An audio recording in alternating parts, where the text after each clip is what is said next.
اگر کوئی کسی پر جھوٹا الزام یا جھوٹے الزامات لگائے یہ بھی بددیانتی میں آئے گا جی ہاں بالکل یا ایسے ہی۔ جھوٹ میں آئے گا، کس میں آئے گا؟ دیکھیں یہ الزام تراشی جو ہے یہ سامنے والے کی عزت پر جو ہم حملہ کر رہے ہیں، اس میں ایک جھوٹ کا پہلو ضرور ہے کہ جب سامنے والے نے کوئی غلطی کی نہیں ہے تو آپ اس کے اوپر ایک غلط الزام لگا رہے ہیں، تو یہ جھوٹی تہمت جو ہے اس کو جھوٹ میں شمار کیا جائے گا، اس کو کذب میں شمار کیا جائے گا۔ اور ہماری شریعت مطہرہ کے نزدیک جو ہے وہ کسی پر بہتان باندھنا یہ انتہائی سخت ہے۔ جیسے مثال کے طور پر غیبت کے بارے میں کہا جاتا ہے کہ اگر ہم نے کسی کی غیبت کی،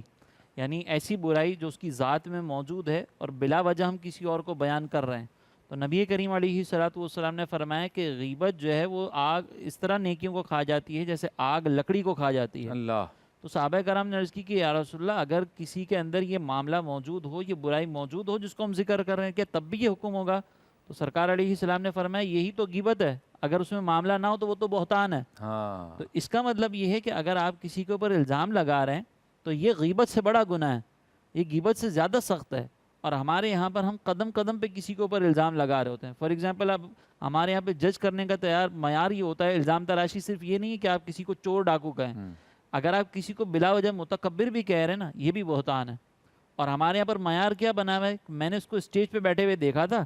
یہ جو نا وہ اشارہ کر اس کو جب کسی نے سلام کیا تو اس نے اشارے سے جواب دیا اور بڑے اکڑ کے جواب دیا۔ ہاں، اب میں نے اس کی پرسنل زندگی نہیں دیکھی، میں نے اس کو قریب بیٹھ کر نہیں دیکھا، لیکن اس کے باوجود میں نے فوراً اس کے اوپر الزام تراش دیا کہ یہ متکبر آدمی ہے۔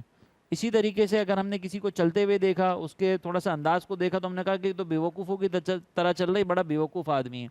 تو ہم جج بھی جو کرتے ہیں نا وہ دور سے بیٹھ کر جج کر رہے ہوتے ہیں اور چھوٹی چھوٹی چیزوں کے اندر دوسروں پر الزام لگا رہے ہوتے ہیں۔ کسی کی ایک بات کا پہلو ہم اپنی مرضی سے سمجھتے ہیں، اپنی مرضی سے اس کو سننے کے بعد، سمجھنے کے بعد، اس کی تشریح کرنے کے اپنے بعد تئیں رائے قائم کر لیتے ہیں۔ اپنے تئیں رائے قائم کرتے ہیں، سامنے والے سے وضاحت طلب کرنے کی بھی کوشش نہیں کرتے۔ پھر جو میں نے سمجھا ہے وہ میں سب کو بتا رہا ہوتا ہوں اس کے بارے میں، لیکن جب اگلے بندے سے پوچھتے ہیں کہ بھئی آپ کے جملے سے آپ کی کیا مراد تھی، تو بعد میں پتہ چلتا ہے کہ وہ تو کسی اور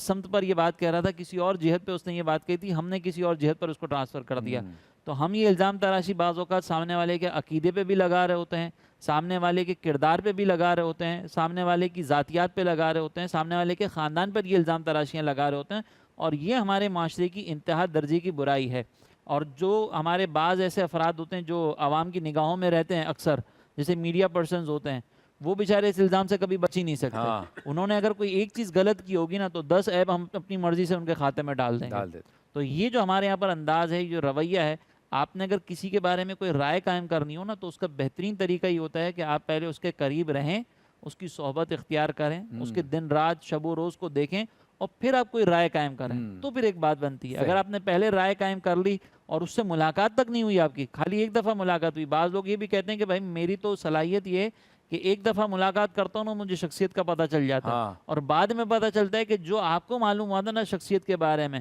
وہ شخصیت بالکل 180 ڈگری چینج ہے، تو آپ نے تو دوسروں کے سامنے ہی ذکر کر دیا۔ تو اسی لیے یہ بہتان لگانا یہ غیبت سے بڑا گناہ ہے اور ہمیں اس سے بچنے کی ضرورت ہے، اور یہ بھی جھوٹ کے زمرے میں آتا ہے۔ بہت خوب، سرکار دو عالم صلی اللہ علیہ وسلم کی امانت اور صداقت، یہ ہمارا آج کا موضوع تھا۔ بہت ہی پیاری گفتگو آپ تینوں معزز علماء کرام نے فرمائی۔ ڈاکٹر صاحب آپ کا شکریہ، آپ تشریف لائے۔ مفتی صاحب آپ کا بھی شکریہ، مفتی صاحب آپ کا بھی شکریہ، آپ تشریف لائے۔ ہمارے بہت ہی پیارے ثنا خان خرم صاحب آپ کا بھی شکریہ، آپ تشریف لائے۔ آپ کے کلام پر اختتام ہوگا، لیکن آج کی اس گفتگو کا سینٹرل آئیڈیا، مرکزی خیال یہ ہے کہ سرکار دو عالم صلی اللہ علیہ وسلم کی ذات اقدس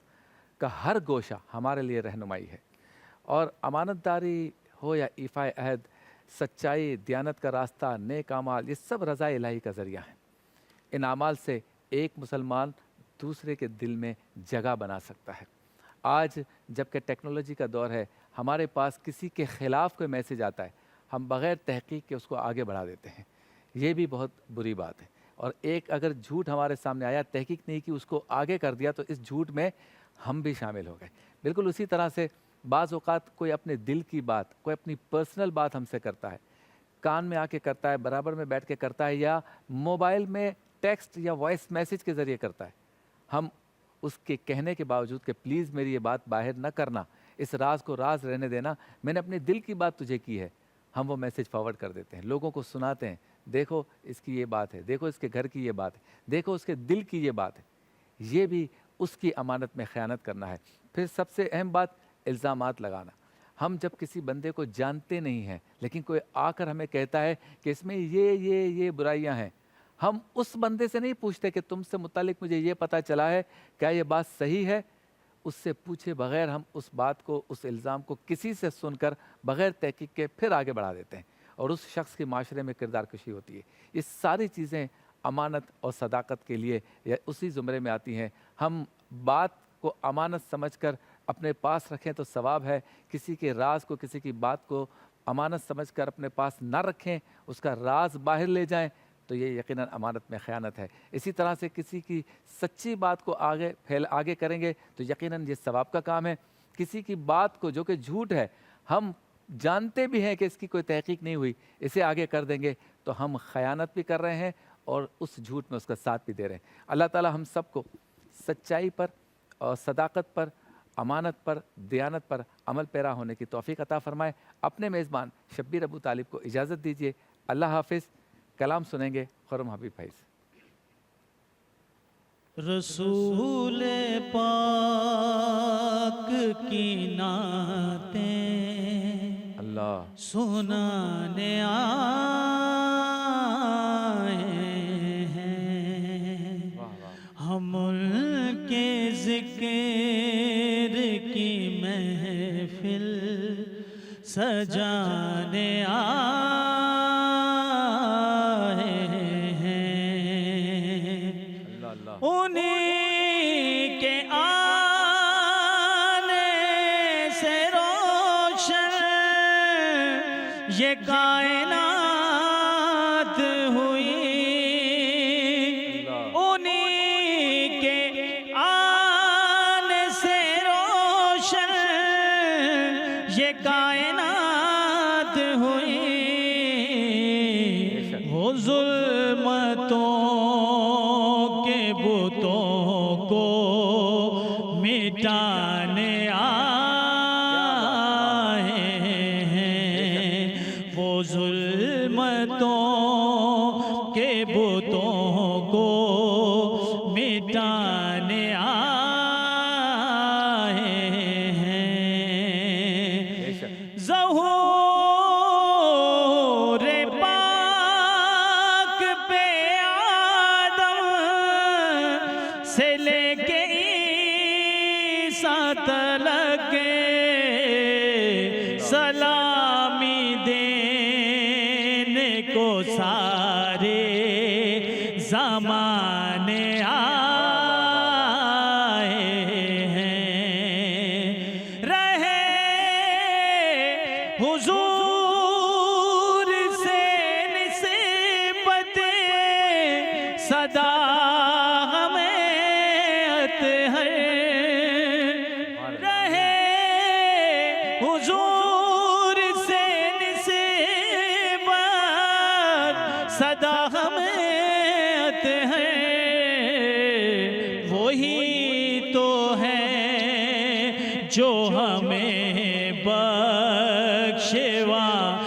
آئے ہیں، وہی تو ہے جو ہمیں بخشوانے آئے ہیں، ہم ان کے ذکر کی محفل سجانے آئے ہیں، رسول پاک کی نعتیں سنانے آئے